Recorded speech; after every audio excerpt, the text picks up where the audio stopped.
Hello friends, आप सबका स्वागत है मेरे चैनल भक्ति की शक्ति में।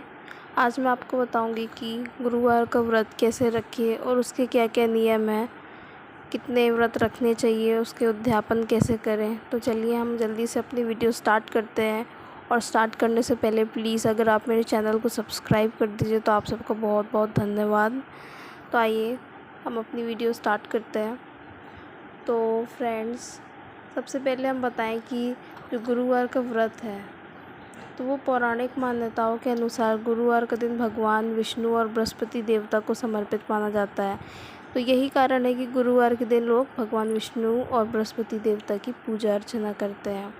इस दिन लोग गुरुवार व्रत भी करते हैं। तो यह मान्यता है कि अगर विवाह में जैसे कोई बाधा या परेशानी आ रही है तो गुरुवार व्रत करने से सारी परेशानियां दूर हो जाती हैं और सुयोग्य वर की प्राप्ति होती है। और खाली वर की प्राप्ति के लिए ही नहीं, अतः अगर आपको धन से संबंधित कोई परेशानियां चल रही हैं या जो भी आपकी मन्नत है तो वो आप मांग कर संकल्प लेकर इस व्रत को करो तो आपकी मनोकामना ज़रूर पूरी होगी। तो जैसे कि बताया गया है कि यह व्रत 16 गुरुवार तक लगातार रखा जाता है और 17वें गुरुवार को आप उसका उद्यापन किया जा सकता है। लेकिन यदि महिलाओं को इस बीच जैसे मासिक धर्म पीरियड्स आ जाते हैं तो वो आप स्किप कर सकते हो, वो स्किप करके आप अगले सप्ताह में कर सकते हो।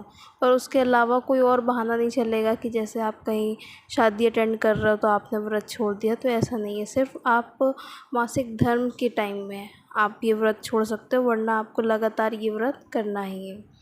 तो गुरुवार व्रत शुरुआत कैसे करें, मतलब तो गुरुवार व्रत जो है वो हम पौष जो माह होता है, पौष का महीना, उस माह में छोड़कर आप कभी भी कर सकते हो।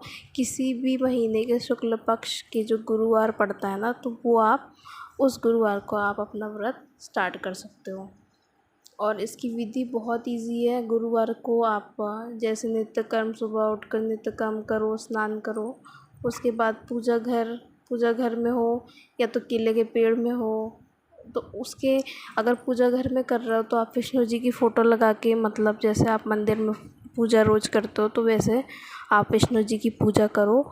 और अगर आपके पास केले का पेड़ है तो और भी ज़्यादा अच्छी बात है, क्योंकि भगवान विष्णु का प्रिय है केले का पेड़।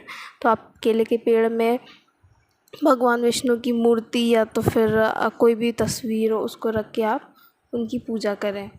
और इस दिन आप पीला वस्त्र भगवान को अर्पित करें। आप हो सके तो आप भी पीला वस्त्र पहने और हाथ में चावल पवित्र जल लेकर व्रत का पहले संकल्प लें कि हाँ, मैं भगवान आपके 16-17 मतलब व्रत करूँगा या करूँगी।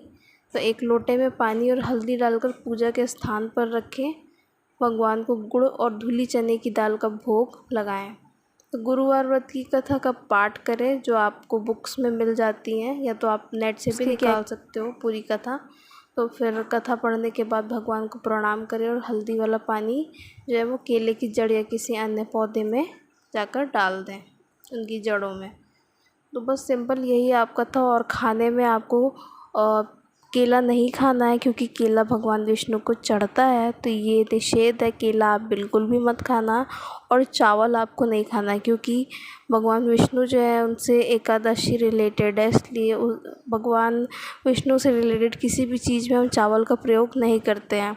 तो याद से आपको चावल और केले ये 2 चीज़ बिल्कुल नहीं खाने हैं। उसके अलावा आप कोई और कलर की चीज़ें ना खाएं तो बेटर है। तो आप येलो चीज़ें जैसे केला तो मना कर दिया, सॉरी, केला आप नहीं खा सकते हैं। मीठी पीली चीज़ों में आप क्या खा सकते हैं, फलों में आम खा सकते हो, आप संतरा खा सकते हो। खाने में हो सके तो आप गुड़ चना खा सकते हो, बेसन की रोटी बना के खा सकते हो, या काशी फल की सब्ज़ी। और हाँ, जो भी फ्रेंड्स आप खाओगे वो नमकीन नहीं होनी चाहिए जी। नमकीन का मतलब है कि यहाँ तक कि आप सेंधा का नमक भी नहीं खा सकते हो, क्योंकि अगर आप सच्चे मन से पूरी श्रद्धा से व्रत कर रहे हो तो आप एक दिन नमक स्किप कर दो तो बेटर है, क्योंकि नमक खाना मना है इस व्रत में। कुछ लोग खा लेते हैं पर वो गलत है। तो फ्रेंड्स, इसी के साथ मैं आप सबसे विदा लेती हूँ। और अगर आपको कोई भी इस व्रत से रिलेटेड क्वेश्चंस हैं तो आप प्लीज़ मुझे पूछें, मैं आपका रिप्लाई ज़रूर करूँगी। Thank you so much.